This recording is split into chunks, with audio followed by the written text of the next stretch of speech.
आप सभी को जय मसीह की। प्रभु सभी को बहुत आशीष दे।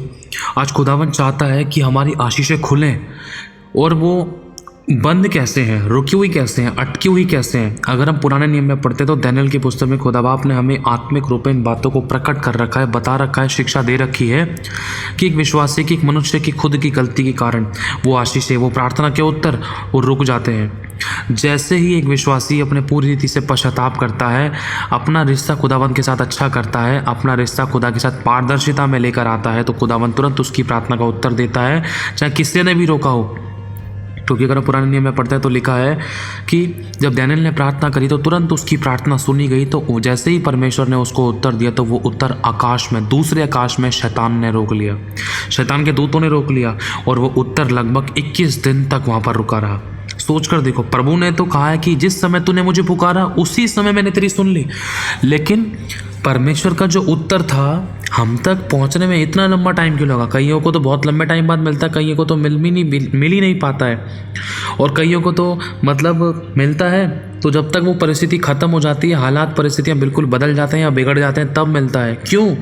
परमेश्वर की ओर से तो प्रभु का वचन साफ कहता है, जिस समय तूने मुझे पुकारा उसी समय मैंने तेरी सुन ली, तू मुझसे मांग मैं तेरी सुनूंगा, संकट के समय मुझे पुकार मैं तुझे छुड़ाऊंगा। लेकिन प्रभु तूने कहा है जिस समय तुझे पुकारा, मान लो अब अगर मैंने अभी पुकारा तो अभी परमेश्वर सुन लेगा, क्योंकि लिखा है यीशु मसीह ने जैसे ही परमेश्वर को पुकारा तुरंत प्रभु ने उसको उत्तर दिया, पिता ने उसको उत्तर दिया। चेलों ने जैसे ही यीशु को पुकारा, जैसे ही भविष्यद्वक्ताओं ने पुराने नियम में परमेश्वर को पुकारा, तुरंत परमेश्वर ने उन चेलों को, उन भविष्यद्वक्ताओं को उत्तर दिया। तो यहाँ पर लेट क्यों हो रहा है? खुदावन कुछ बातें करेक्शन बताना चाह रहा है। कहीं ना कहीं हमसे ऐसी गलती हुई है। वो कौन सी गलती है? बहुत सारी गलतियों में से एक ये गलती है जिसके अंदर हम ये दो गलतियां कर बैठते हैं। सबसे पहली जो मेन चीज़ है, हम माफ़ नहीं कर पाते हैं। दूसरा, माफ़ी नहीं मांग पाते हैं। सबसे मेन चीज़ जो है ना, वो माफ़ करना है, क्योंकि लिखा है जिस प्रकार तुम दूसरों के अपराध क्षमा करोगे उस प्रकार तुम्हारा परमेश्वर ही तुम्हारे अपराधों को क्षमा करेगा। प्रार्थना का उत्तर ना मिलने का कारण किसी को माफ़ नहीं किया है। प्रार्थना का उत्तर ना मिलने का कारण मन में कड़वाहट है, बुराई है, विरोध है, डाह है, जलन है, ईर्ष्या है, किसी के प्रति कड़वाहट भरी हुई है, किसी से बात करना नहीं चाहते, किसी का चेहरा देखना नहीं चाहते, किसी से मिलना नहीं चाहते, किसी के साथ समय बिताना नहीं चाहते। मतलब कहने का कि पति पत्नी आपस में एक दूसरे के साथ प्रेम से व्यवहार नहीं कर रहे हैं, मन में कड़वाहटें भरी हुई हैं, लेकिन वो रात रात दिन दिन भर बीज बो रहे हैं, प्रार्थना कर रहे हैं, आराधना कर रहे हैं, उपवास कर रहे हैं, तो वो ग्रहण नहीं हो सकता है। उनकी उन प्रार्थना को उत्तर नहीं मिलेगा, चाहे वो कितने भी आंसुओं से भरकर प्रार्थना कर लें। ध्यान रखना, क्यों? क्योंकि मन में कड़वाहट है, मन में विरोध, एक दूसरे को माफ़ नहीं किया है। प्रभु कहता है जा पहले अपने भाई से मेल मिलाप कर, तब तू आकर मुझसे प्रार्थना कर, तब मैं तेरी प्रार्थना को सुनूंगा। मेल मिलाप कर। यदि तू अपने भाई को 100% क्षमा करेगा तो मैं भी तुझे 100% क्षमा करूंगा। क्षमा कर्मों के द्वारा प्रकट होनी चाहिए। ये नहीं कि तू गड़े मुर्दे उखाड़ रहे, हाँ शब्दों से तो माफ़ कर दिया, लेकिन कामों से, व्यवहारों से तू ऐसा प्रकट कर रहा है कि तो वो तेरा शत्रु है, तू उसका शत्रु है। चाहे सामने वाला तुझे माफ़ ना करे, लेकिन तू माफ़ कर, तुरंत क्षमा कर, तुझे प्रतिफल परमेश्वर देगा। आशीष तेरी खुलेगी, दया तुझ पर होगी, अनुग्रह तुझ पर होगा, भरपाई परमेश्वर तेरी करेगा, जरूरत को पूरी तेरी करेगा। चाहे सामने वाला माफ़ नहीं कर रहा है, उसकी करनी उसके साथ है, उसका पलटा परमेश्वर देखेगा। लेकिन तुझे अपने हिस्से का काम करना है। अपना रिश्ता खुदा के साथ अच्छा कर। सामने वाला चाहे कुछ भी कर रहा है, अपने आप को परमेश्वर के सामने सही बना। बस अपना रिश्ता प्रभु के साथ अच्छा कर। प्रभु देख मैंने तो माफ़ कर दिया, चाहे सामने वाला माफ़ नहीं कर रहा है, आप अपने हिस्से का काम करो, नम्र रहो, दीन रहो, क्षमा करो और क्षमा दो। और प्रभु में एक ही बात सिखाता है। अगर हम देखते हैं, मैंने स्टेटस पे भी यही लगा रखा है, मेरा व्हाट्सएप पे जो स्टेटस है, फॉरगिव एंड फॉरगेट, माफ़ करो और भूल जाओ। और प्रभु ने भी हमें यही सिखाया, और प्रभु ने भी हमें यही कहा है, हे पिता ने क्षमा कर, ये नहीं जानते क्या कर रहे हैं। जब यीशु को मुंह पर चांटा मारा गया, उसको गालियां दी गई, उसके मुंह पर थूका गया, उसकी दाढ़ी नोची गई, तब उसने अपनी सफाई नहीं दी कि तुम मेरे को क्यों मार रहे हो, मैंने तो कुछ कहा ही नहीं। वो चुप था। सोचो हम कितनी सफाइयाँ दे डालते, मैंने तो ऐसा करा ही नहीं, तू मेरे पे नाम क्यों लगा रहा है, मेरे पे उंगली क्यों उठा रही, मेरे को क्यों बोल रहा है, मेरे को क्यों बोल रहे हो। सोच कर देखो, उसने अपने आप को सच्चे न्याय के हाथों में सौंपा। मेरे भाई और बहनों, खुदावन चाहता है आज हम अपना न्याय खुद ना लड़ें। अपना न्याय लड़ने के कारण है ना, हमने बहुत से गलत व्यवहार कर दिए, गलत शब्द कर दिए, कुड़कुड़ा गए, बुड़बुड़ा गए, दोष लगा दिया, बुराई कर दी, कमियां निकाल दी, ठट्ठा कर दिया, अनादर कर दिया, और हमने गड़े मुर्दों को उखाड़ने की वजह से खुदा के नाम को भी खराब कर दिया, और आपस में लड़ाई, दंगा, भेदभाव और कुड़कुड़ाहट, बुड़बुड़ाहट को हमने अपनी ज़ुबान के द्वारा उत्पन्न कर लिया। लेकिन लिखा है जहाँ बातों की चर्चा ज़्यादा नहीं होती ना, वहाँ अपराध नहीं होता। जहाँ बातें बहुत होती है वहाँ अपराध होता है। और जीव के वश में जीवन और मृत्यु दोनों, जो इसे काम में लेना चाहता है वो इसका फल भोगेगा। मूर्ख भी जब चुप रहता है तो बुद्धिमान गिना जाता है। सोच कर देखो खुदावन क्या कहना चाह रहा है। कैसी भी परिस्थिति है, आप तुरंत क्षमा कर दो, तुरंत माफ़ी मांगो। अगर तुरंत क्षमा करोगे, सामने वाला आपको माफ़ नहीं कर रहा है, कोई बात नहीं, उसकी करनी उसके साथ है, लेकिन आपकी आशीष खुल चुकी है। आज वो सामने वाला व्यक्ति कठोर है, आने वाले टाइम में वो बेचैन होगा, खुदावन उसको बेचैन करेगा। सामने वाला व्यक्ति बेचैन हो जाएगा कि यार मैंने इसको कितनी गाली बकी, कितना बुरा भला बोला, कितना गलत बोला, कितने बुरे दोष लगाए इसके ऊपर, लेकिन आज भी इसने मुझे माफ़ किया। इसने मेरे से लड़ाई के बदले लड़ाई नहीं करी, चांटे के बदले चांटा, गाली के बदले गाली, बुराई के बदले बुराई, विरोध के बदले विरोध नहीं किया, वरन इसने मेरी सह ली। यार ऐसा कौन सा प्रभु है यार, ऐसा कौन सी इसके अंदर क्या है ऐसा, इतना नम्र और इतना दीनता। प्रभु का वचन बताता है कि आपको और मुझे जो विश्वासी लोगों को सताते हैं लोग, चाहे वो घर का सता रहा है, बाहर का सता रहा है, चाहे शब्दों से, चाहे विचारों से, चाहे व्यवहारों से, चाहे कामों से, चाहे मुंह से, कुछ भी बोल बोल कर सता रहे हैं, तो मेरे भाइयों और बहनों, खुदावन हमें सिखाता है पवित्र शास्त्र के पुराने नियम में अगर हम देखें तो जो दानियल को शेरों की मान में डालने वाला जो राजा था, वो रोटी तक नहीं खा पाया था, रात को बेचैन हो गया था। उसके मन में यही था, अरे दानियल को शेरों की मान में डाल दिया, अरे दानियल को शेरों की मान में डाल दिया, इतना अच्छा इंसान है, उसने मेरे से कुछ नहीं बोला, लेकिन मैंने ही उसी को शेरों की मान में डाल दिया। उसको रोटी तक नहीं उतरी उसके गले से, खाना तक नहीं खाया, उसको नींद तक नहीं आई, क्योंकि परमेश्वर ने उसके मन में बेचैनी डाल दी कि तूने मेरे दास के साथ ऐसा व्यवहार क्यों किया। और लिखा है सुबह उठते के साथ ही, भोर होते के साथ ही झट से भागा भागा गया उस शेरों की मान में, और उसने आवाज़ दी, दानियल क्या तू जीवित है? तुरंत दानियल ने आवाज़ मारी, हाँ राजा तू जुग जुग जिए, मैं जीवित हूँ, मेरे परमेश्वर ने मुझे बचा के रखा। सोचो, और उसी राजा ने बोला, आज से दानियल के परमेश्वर यहोवा की उपासना करो। सभी लोग उसके परमेश्वर के सामने दंडवत करेंगे। दानियल का परमेश्वर ही सच्चा परमेश्वर है। अगर आप चाहते हो शत्रु जो आपके हैं, जो विरोधी हैं, पहली बात तो मसीह में एक विश्वासी का कोई शत्रु होना ही नहीं चाहिए। अगर शत्रु है तो इसका मतलब हमारे अंदर कहीं ना कहीं प्यार की कमी है। प्रभु का वचन कहता है, यदि तू अपने भाई से बैर करे तो तू हत्यारा है, और किसी हत्यारे में अनंत जीवन नहीं है। भाई मतलब कोई एक व्यक्ति दूसरे व्यक्ति के साथ, चाहे वो घर का है, चाहे बाहर का, चाहे खून का रिश्तेदार है, चाहे कोई अन्य जाति है, अगर विरोध कर रहे हैं, बैर कर रहे हैं, तो उसका मतलब प्रभु का आनंद जीवन हमारे अंदर नहीं है। लेकिन प्रभु सिखा रहा है, शत्रु से प्रेम करो, सताने वालों के लिए प्रार्थना करो, जो तुम्हें श्राप देते हैं तुम उनको आशीष दो। आज जो तुम्हें सता रहे हैं उनके लिए तुम प्रार्थना करो, माफ़ कर दो, तुरंत माफ़ कर दो। आज वो बेचैन होंगे कि इसने मेरे साथ गलत व्यवहार क्यों नहीं किया, मैंने इसको इतना सताया लेकिन फिर भी मुझे माफ़ करके चली गई, फिर भी बुरा नहीं बोला उसने मुझे, फिर भी दया करके चली गई, फिर भी चुप होकर चली गई, फिर भी सहकर चली गई। रोटी नहीं खाई जाएगी लोगों से, बेचैन होंगे, उनके मन परमेश्वर बेचैन कर देगा। वो सोचने पे मजबूर हो जाएंगे, कुछ ना कुछ तो बात है यार उस स्त्री, उस भाई, उस बहन के अंदर, यार मैंने उसको इतना सताया लेकिन वो चुप रहा। एक न एक दिन वो बेचैन होंगे, पश्चाताप करने के लिए, माफ़ी मांगने के लिए, या प्रार्थना कराने के लिए, मेल मिलाप करने के लिए, कनेक्शन के लिए आएंगे। वो अपने आप को आपके कारण धन्य मानेंगे। धन्य है प्रभु हम लोग कि ऐसे लोगों को तूने हमारे साथ रखा। धन्य है हम लोग कि ऐसे इतने पवित्र, इतने नम्र, इतने दीन, इतने भले लोगों को तूने हमारे साथ रखा। आपके कारण अपने आप को धन्य कहेंगे वो लोग जो सताते थे।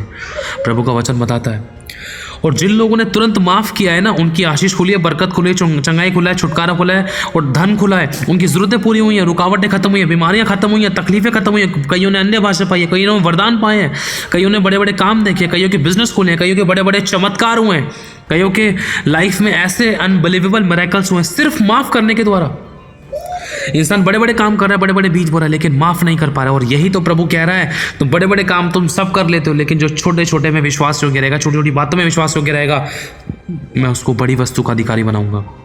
वो बड़ी बड़ी ब्लेसिंग्स पाएगा। और छोटी छोटी बातें, छोटी छोटी वस्तुएं, छोटी छोटी चीज़ों में हमें ईमानदार रहना है। कैसे?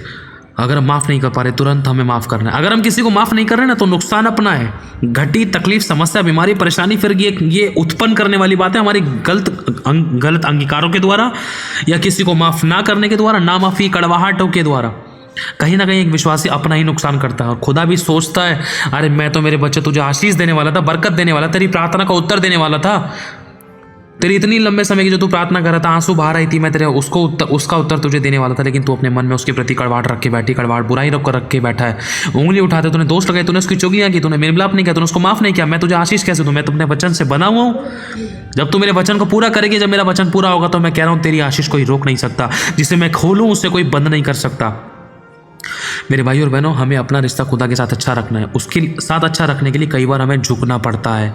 ये तरीका है। जैसे यीशु ने प्रभु के वचन को इज्जत देने के लिए अपने आप को नम्र किया, दीन किया, चुप रहा। लिखा है उसने क्रूस की मृत्यु सहली, इतना यहाँ तक आज्ञाकारी रहा कि उसने चुप लगाकर दुख को सहा, कोड़े की मार सही, गालियाँ सही, उसने आँख के बदले आँख, चांटे के बदले चांटा, गाली के बदले गाली, बुराई के बदले बुराई नहीं करी। उसने सह लिया, यहाँ तक कि क्रूस की मृत्यु सह ली। मेरे भाई और बहनों, प्रभु आज आपको और मुझे बताना चाहता है, हमारे माफ़ ना करने की वजह से बहुत बड़ी आशीष आज हमारी रुकी हुई थी, माफ़ नहीं कर पा रहे। खुदावन आपको याद दिलाए उन लोगों को जिनको आपने माफ़ नहीं किया है। आप अपनी तरफ से कोशिश करो मेल मिलाप करने की। अगर सामने वाला नहीं करना चाह रहा तो छोड़ दो, बस सिर्फ प्रार्थना करो जो करना है, लेकिन कुड़कुड़ाना नहीं, विरोध मत करना, किसी की चुगली मत करना, किसी की निंदा मत करना, किसी के पर उंगली मत उठाना, तुरंत माफ़ करना। प्रभु के आगे अपना रिश्ता सही करना। प्रभु आपके रास्तों को खोलेगा, आपकी आशीष खोलेगा, आप खुद बढ़ोगे, सामने वाला बेचैन होगा, सर खुजाएगा, वो हैरान होंगे, और ऐसे लोगों को परमेश्वर बेचैन करके लेकर आएगा। मेरे भाई और बहनों, प्रभु चाहता है कि आपका इज्जत मान सम्मान बढ़े, आपकी ज़िंदगी में बड़े बड़े काम और चमत्कार हो, लेकिन कई बार हमारी खुद की आशीष हमारी खुद की गलतियों के कारण रुकती है। खुदा तो ब्लेस करना चाहता है, अरे वो आपको और हमें आशीष नहीं देगा, चंगाई नहीं देगा, छुटकारा नहीं देगा, बरकत नहीं देगा, आशीष आनंद नहीं देगा, तो किसको देगा? वो अपने बच्चों को ब्लेस नहीं करेगा, बच्चों की दुखों से उनको आज़ाद नहीं करेगा, बच्चों की बीमारी से उनको आज़ाद नहीं करेगा, तो किसको करेगा? आप और मैं परमेश्वर के बच्चे हैं, लेकिन कई बार हमारी ही गलतियों के कारण हम परमेश्वर की आशीष और बरकतों को, प्रतिज्ञा को, ब्लेसिंग्स को नहीं पा पाते हैं। प्रभु कहते हैं माफ कर, तो माफ नहीं कर रहे, कठोर होकर बैठ गए हैं, नम्र नहीं है, दीन नहीं। प्रभु कहते हैं माफी मांग ले, तू झुक जा, चाहे तू गलत है चाहे तू सही है, तू झुक जा। वो सामने वाला वचन को जानता है या नहीं जानता, तू झुक जा, तुझे पता है ना वचन, तू झुक जा, तुझे प्रतिफल मैं दूंगा, तू अपने हिस्से का काम कर, तू मेरी बात को पूरा कर, मैं अपने वचन के द्वारा तुझे आशीष दूंगा, तो अपने हिस्से की ताली बजा, मैं अपने हिस्से की ताली बजाऊंगा। सामने वाला चाहे कुछ भी कह रहा है, कोई मनुष्य किसी को नहीं बदल सकता। हम किसी को ना सोचे कि हम उसको बदल देंगे, ये हमारे अनुसार चले, हम उसके अनुसार चले, या ऐसे हो वैसे हो, नहीं, हमें वचन के अनुसार चलना है। कोई चाहे कुछ भी कह रहा है, कोई चाहे कुछ भी सोच रहा है, कोई चाहे कुछ भी बोल रहा है, प्रभु के वचन पे फोकस करना है, तुरंत माफ़ करना है, तुरंत क्षमा करना है, माफ़ी मांगनी है। देखना, आप सच्चे आनंद को देखोगे, सच्ची आशीषों को देखोगे, बरकतों को देखोगे, सच्चे मेल मिलाप को, चैन विश्राम आनंद को अपने घर में, फैमिलीज में देखोगे। आपकी गलती नहीं है तब भी आप झुक जाओ। मैं कह रहा हूँ सामने वाला बेचैन होगा, कब तक वो आपका गलत फ़ायदा उठा सकता है, कब तक वो आपके ऊपर उंगली उठा सकता है। एक न एक दिन खुदाबंद सर ऊँचा करेगा, वो प्रकट करेगा तेरी नम्रता, तेरी दीनता, उसके कारण परमेश्वर तुझे शिरोमणि बनाएगा, तेरा सर ऊंचा करेगा, तुझे सदा के घमंड का कारण ठहराएगा। जो इज्जत मान सम्मान प्यार प्रेम आशीष बरकत अब तक तुझे नहीं मिला, जो भी चीज़ तुझे चाहिए, जो तेरे लिए ज़रूरी है जीवन को जीने के लिए, नहीं मिला, परमेश्वर तुझे देगा। अपने हिस्से का काम कर, तुरंत माफ़ कर, माफ़ करने में देर मत लगा, माफ़ी मांगने में समय मत लगा, अपने हिस्से का काम कर। यही है, सामने वाले की करनी है, उसकी करनी है, उसके साथ है। तू अपने हिस्से का काम कर, पश्चाताप कर, माफ़ कर और माफ़ी मांग। अपना रिश्ता मेरे साथ अच्छा कर। आशीष देने वाला, प्रतिफल देने वाला, प्रतिज्ञा करने वाला, न्याय करने वाला मैं हूँ। तो अपनी ज़ुबान को गंदा मत कर। हालेलुया।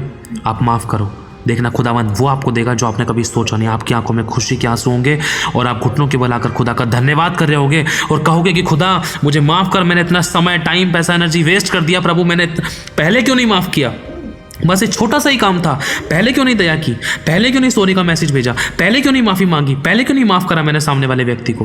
पहले ही कर देता तो अब तक तो मैं बहुत बढ़ चुका होता प्रभु, और तू मेरे साथ बहुत खुश होता और मैं बहुत बढ़ता। पहले ही हमारे रिश्ते सवर जाते, अच्छा हो जाता सब कुछ, लेकिन मैंने इतना टाइम लगाया, मैं इतना कठोर हो गई प्रभु तेरे वचन को जानने के बाद भी। सामने वाले को वचन नहीं पता है, चाहे सामने वाले को पता भी है, लेकिन हमें प्रभु कह रहा है, प्रभु के वचन को हम पढ़ते, सुनते, समझते, सीखते, शिक्षा पाते हैं, चर्चेस में जाते हैं, मैं ये सिखाया जाता है माफ़ करो, लेकिन हम इस बात को नहीं पूरा कर पा रहे, बाकी बड़े बड़े दंड दसवें से हम दे रहे हैं, तो आशीष कैसे खुल सकती है? सबसे बड़ी आज्ञा तो माफ करने वाली। प्रभु कह रहा है कि तेरे पापों के कारण मैं तेरी प्रार्थना नहीं सुनता, तेरे अधर्म के कामों के कारण मैंने तुझसे अपना मुंह छिपा रखा है। पापों के कारण अगर हम किसी को माफ नहीं कर रहे ना तो हत्यारा है। अगर हम किसी से प्रेम नहीं कर रहे ना, किसी से बैर कर रहे हैं तो यह हत्या है, और किसी हत्यारे में अनंत जीवन नहीं है, परमेश्वर का प्रेम नहीं है। अगर हम हत्या वाले कर्म प्रकट कर रहे हैं ना, शब्दों से, व्यवहारों से, कामों से, विचारों से कड़वाहट कुड़कुड़ाहट रख रहे हैं, तो यह हत्या से कम नहीं है। और किसी हत्यारे में अनंत जीवन नहीं है। हत्यारा एक पापी है, और पापी से प्रभु का वचन कहता है तेरे ही पापों के कारण मैं तेरी प्रार्थना नहीं सुनता। कितनी भी एड़ी छोटी का जोर लगा ले, कितने भी उपवास रख ले, कितने भी बीज बोले, परमेश्वर नहीं सुन सकता है। क्यों? क्योंकि हमने मेन चीज़ माफ़ करना नहीं सीखा है। कितना भी बड़े काम कर ले, खुदा तो ये देखेगा। खुदा कहता है जिस मनुष्य को तूने देखा, यदि तू उससे प्रेम नहीं कर सकता, जिस परमेश्वर को तूने भी देखा ही नहीं, तो उससे कैसे प्रेम कर सकेगा? इसलिए जा मेल मिलाप कर और फिर मेरे पास आ। देख तेरी जिंदगी में जाति के धन को नदी के समान, जाति जाति की धन संपत्ति को नदी की बाढ़ के समान मैं तेरे लिए बहा दूंगा। तुझे शांति की आशीष दूंगा, तुझे बरकत दूंगा। मनुष्य और परमेश्वर दोनों का अनुग्रह तू पाएगा। तुझे ब्लेस होगा, तुझे आशीष मिलेगी, तेरे हाथ के सब काम सफल होंगे, तेरे नुकसानों की भरपाई होगी, तेरे आंसू पोंछे जाएंगे, तेरी प्रार्थनाओं के उत्तर मिलेंगे, तेरी रुकावटें खत्म होंगी, गड़बड़ियाँ खत्म होंगी, विरोधी फेवर में आएंगे, कठोर हृदय नम्र होंगे, टूटे रिश्ते जुड़ेंगे, शैतान के काम नष्ट होंगे, किया धरा बेसर होगा, गंदी पत्रुएं जलेंगे, बीमारी चंगाई में बदल जाएगी, श्राप आशीष में बदल जाएंगे, बंधन टूट जाएंगे। मैं वो करूँगा जो तूने सोचा भी नहीं है। आमीन। प्रभु आशीष आप सभी को, जय मसीह की।